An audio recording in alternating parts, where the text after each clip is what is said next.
उमाशंकर, अब जहन में सवाल ये है और देश की जनता ये भी जानना चाहती है कि अब आगे क्या होगा।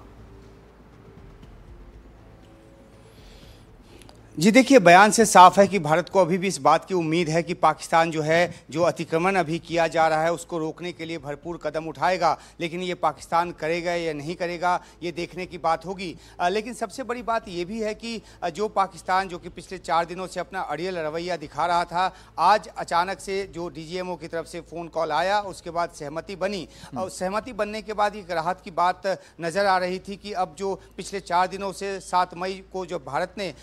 आतंकी शिविरों पर हमला किया, उसके बाद से पाकिस्तान जो है वो जो जवाबी हमले कर रहा था और भारत जो है उसके बाद रिटेलिएट कर रहा था, वो जो सिलसिला चलता आ रहा था, आज लगा कि वो रुक गया है और आज के बाद जो है वो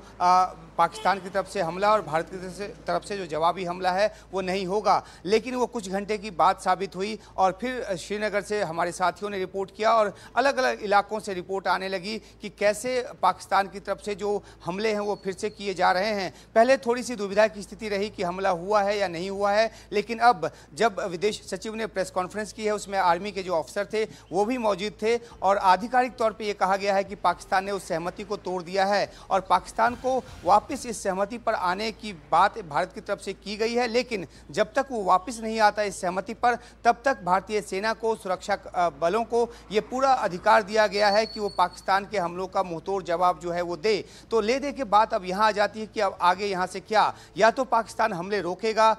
या फिर वो नहीं रोकेगा। अगर वो नहीं रोकेगा तो भारत जो है वो दुगनी ताकत के साथ उसको रिटेलिएट करेगा और जो आज हमने देखा कि जिस तरीके से उसके 3 एयरबेस तक पर हमला किया गया, उसको भारी नुकसान पहुंचा और जिस तरीके से 7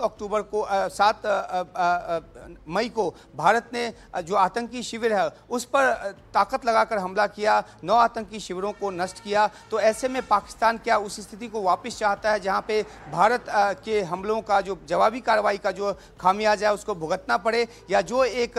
गुडविल, जो एक आज एक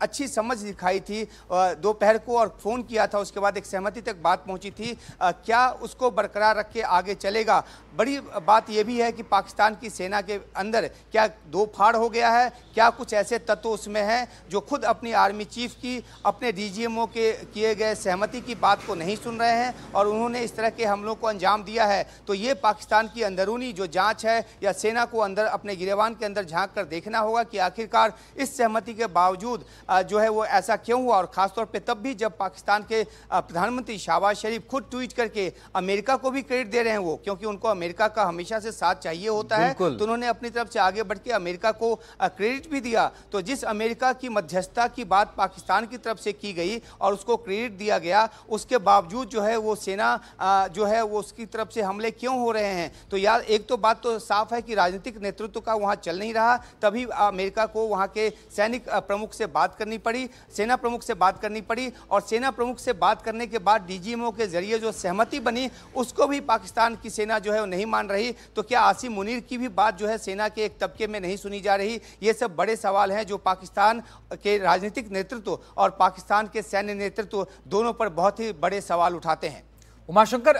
भारत ने अपनी स्थिति साफ कर दी है, पाकिस्तान की तरफ से भी कोई प्रतिक्रिया इसको लेकर के आई है कि ऐसा क्यों हुआ? जी देखिए, अभी तक पाकिस्तान की तरफ से प्रतिक्रिया निकल कर आनी बाकी है, क्योंकि अभी तो पाकिस्तान जो है वो सिर्फ अमेरिका को क्रेडिट देने में लगा हुआ है कि उनकी तरफ से ये बात सही है कि अमेरिका से पाकिस्तान को बहुत डर भी लगता है, क्योंकि अमेरिका से उनको धन भी लेना होता है, मदद भी लेना होता है और वहाँ जाकर उनकी दरबार में जो हाजिरी है वो भी लगानी होती है। तो इसलिए जो एक असर का इस्तेमाल अमेरिका ने अपनी तरफ से किया और फॉर दैट मैटर अगर ये देखें तो सऊदी अरब भी अपनी तरफ से कोशिश में लगा था। लेकिन जो पाकिस्तान के जो राजनेता जब पाकिस्तान छोड़ के उनको भागना होता है तो वो सऊदी अरब जाते हैं, उस पाकिस्तान के राजनेताओं ने भी अभी तक सऊदी अरब को क्रेडिट नहीं दिया है, जबकि वहां के जो विदेश राज्य मंत्री थे वो भारत के बाद सीधा इस्लामाबाद गए थे और वहां पे राजकीय तरीके से उनका सम्मान भी किया गया था। तो अमेरिका को क्रेडिट देने में लगा पाकिस्तान, अभी तक उसकी तरफ से कोई ऐसी प्रतिक्रिया नहीं आई है, कुछ कहा नहीं गया है। लेकिन जो हमारे जानकार हैं वहां से वो बताते हैं कि हो न हो ये इस तरह की बात हो जहां पे आर्मी आर्मी के कुछ जो लोग हैं वो वहाँ के आतंकियों के साथ अलाइन कर गए हों और वो अपने हाईकमान की ना सुन रहे हों, जो दिशा निर्देश समझौते तक, सहमति तक पहुँचने के बाद उन तक पहुँचाई गई, उसके बावजूद भी अगर उन्होंने इस तरह का हमला किया है तो ये पाकिस्तान की फ़ौज के लिए बहुत ही एम्बैरेसिंग बात है। उनके लिए बहुत ही एक